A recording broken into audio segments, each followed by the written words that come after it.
फूले film का विरोध का कोई औचित्य है ही नहीं, कोई मतलब नहीं बनता। ये अगर कोई विरोध करता है तो निसंदेह ये मानना पड़ेगा कि विरोधी आज भी उसी मानसिकता के माता सावित्रीबाई फूले का रास्ता कौन रोक रहा था। सिर्फ उस जाति का नाम बता दीजिए, उस व्यक्ति का नाम बता दीजिए, किसने उन पर हमले किए, किसने उन पर फप्तियाँ कसी, किन पे किसने गोबर फेंके। या तो आप कहिए कि ये सब झूठ है, और अगर झूठ नहीं है तो सच है, तो सच में किसने किया। अगर किसी मुसलमान ने किया नाम बताइए, किसी उनके सौजातीय ने किया तो नाम बताइए। तो यही ब्राह्मणवादी मानसिकता के लोगों ने किया। तो भैया हमको विरोध भी नहीं करने दोगे, हमको सच बोलने भी नहीं दोगे, हम अपने आने वाली नस्लों को ना बताएं कि तुम्हारे पूर्वजों के साथ क्या क्या हुआ है। ये तो हमें बताना पड़ेगा, ये तो हमारा कर्तव्य बनता है कि हम अपने बच्चों को बता दें कि हमारे पूर्वजों के साथ जो है अमुक अमुक लोगों ने इस तरह की हरकत की। हमने अगर चमार परिवार में जन्म लिया, हमने अगर वाल्मीकि परिवार में जन्म लिया, हमने अगर घेवर में जन्म लिया, हमने अगर दुसाध में जन्म लिया, हमने अगर नट में, बक्को में, डफाली में जन्म लिया, हमने अगर हलालखोर में जन्म लिया, ये अपराध कब से हो गया और क्यों हो गया और कैसे हो गया, ये तो बताना पड़ेगा ना। और तुम हम पर एक ठप्पा लगा देते हो कि तुम नीच हो, अछूत हो, शूद्र हो, इत्यादि इत्यादि। तो इसके खिलाफ अगर लड़ाई नहीं लड़ी जाएगी तो सामाजिक विषमताएं कैसे पटेंगी। तो ये दूल्हे को घोड़ी से चढ़ने पर कौन रोक रहा, बारात में बैंड बाजा बजाए और धूम धड़क्का करे इससे कौन रोक रहा, मंदिर जाने से कौन रोक रहा है, गंगा जल से मुख्यमंत्री आवास को कौन धो रहा है। और अगर किसी मूर्ति का अनावरण, और ये आज की बात एक की कहानी नहीं है कि अखिलेश यादव के साथ ऐसा हो गया या जीतन राम मांझी के साथ, नहीं। भारत के, स्वतंत्र भारत के इतिहास में दलितों के सबसे बड़े चेहरे बाबू जगजीवन राम थे। बाबू जगजीवन राम ने एक मूर्ति का अनावरण किया तो उसको भी इन लोगों ने गंगा जल से धोया। तो इन इतिहास को कैसे आप मिटाएंगे जो हम आंखों से देख रहे हैं। अभी ये अभी लिखा नहीं गया है, ये लिखा नहीं गया है, ये तो अभी जो घटना घट रही है जिसको हम देख रहे हैं। ये जो फिल्म है अभी फूले, तो दुनिया जानती है और इतिहास के पन्नों में है।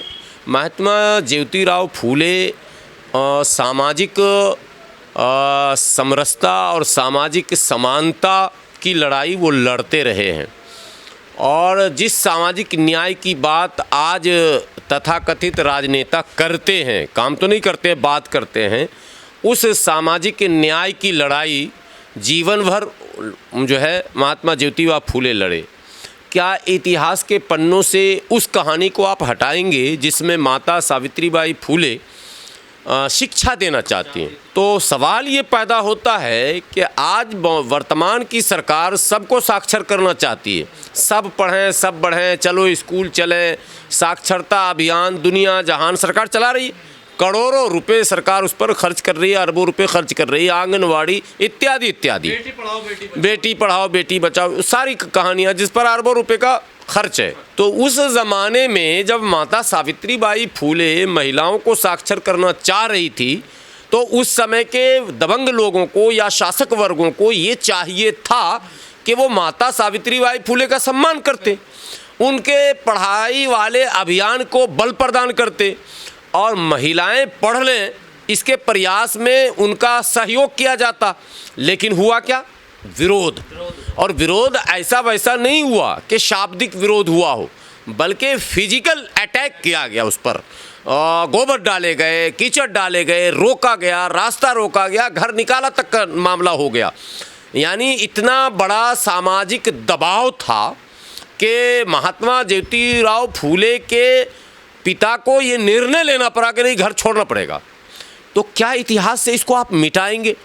अगर फिल्म फूले में कोई ऐसा दृश्य है जो उन्हीं सभी सामाजिक अन्याय को उजागर करता है, जिसमें वो सामाजिक अन्याय जो हमारे समाज में आज भी व्याप्त है, आज भी सामाजिक कुरीतियां हैं, आज भी जातीय मानसिकता से ग्रसित लोग अमुक अमुक जाति को छोटी जाति कहते हैं, ठीक है, और अमुक अमुक जाति को मिडिल क्लास में रखना चाहते हैं और अमुक अमुक को अपर कर देते हैं।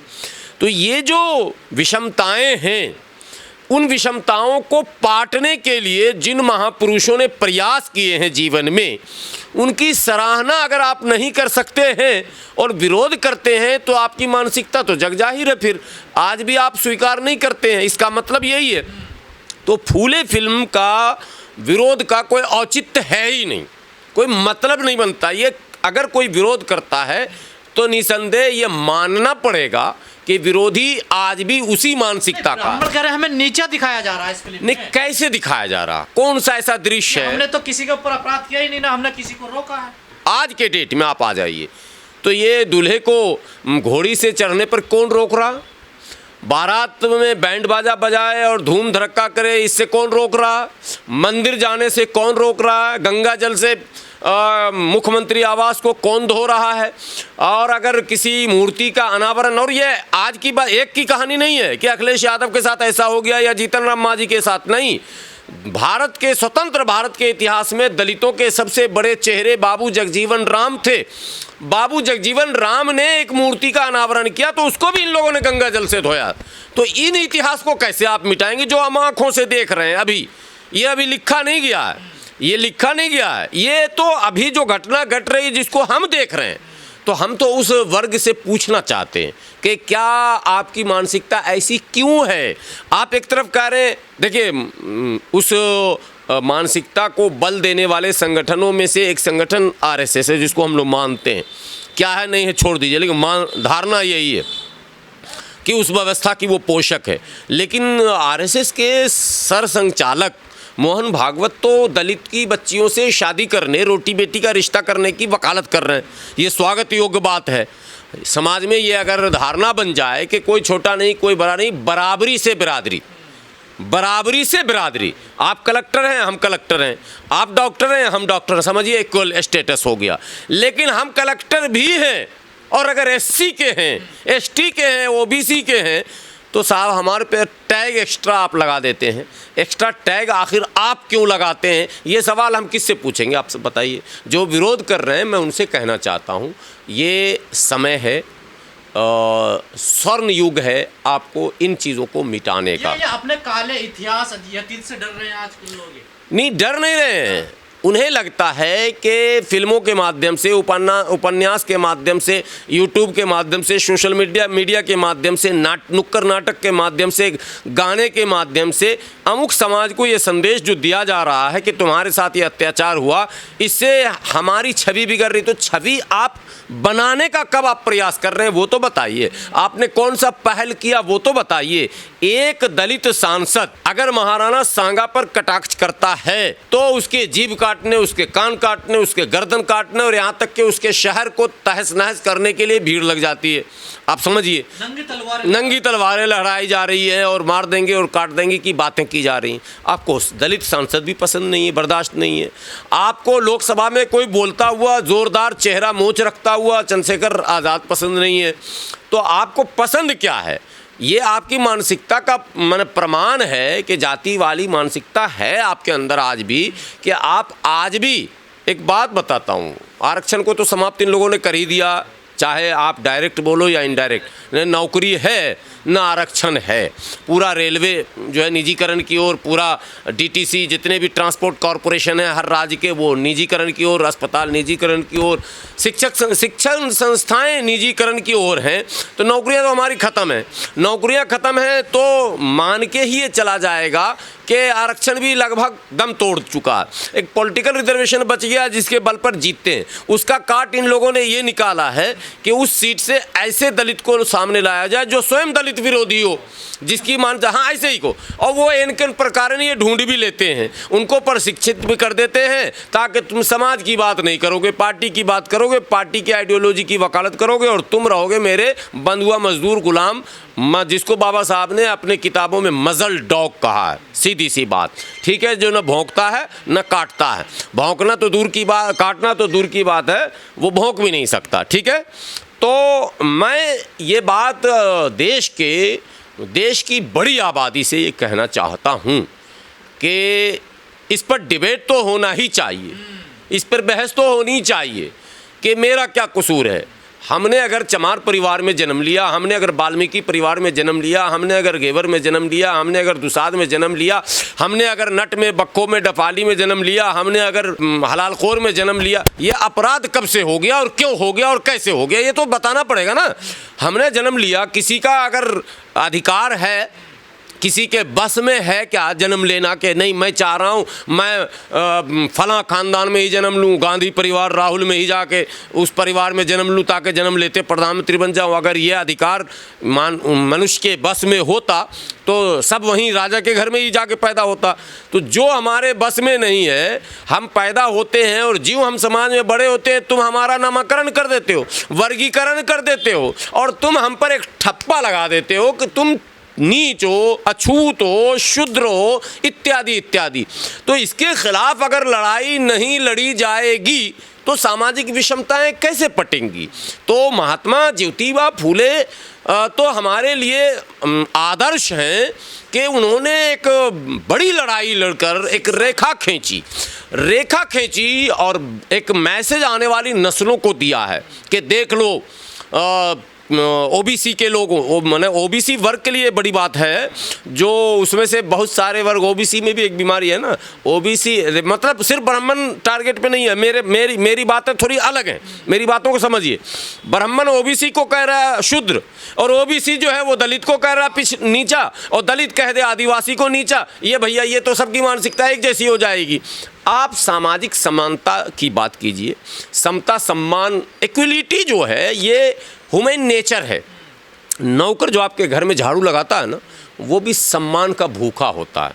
उसको भी लगता है कि मालिक हमको गाली ना बोले, मालिक हमको अड़े तड़े में, बिहारी भाषा बोल रहा हूँ, अड़े तड़े ना बोले, मालिक हमको काम ड्यूटी सिर्फ बजाने की बात हो, बाकी सम्मान चाहिए। सम्मान का भूखा सब है। लेकिन इस विरोध के बीच डायरेक्टर हैं अनुराग कश्यप, बड़े निर्देशक हैं, उन्होंने कहा कि मैं ब्राह्मणों पे पेशाब कर दूंगा, तो ये बोलना सही था? नहीं देखिए, मैं इस तरह की कंट्रोवर्सी को मैं बहुत ज़्यादा तवज्जो नहीं देता हूँ।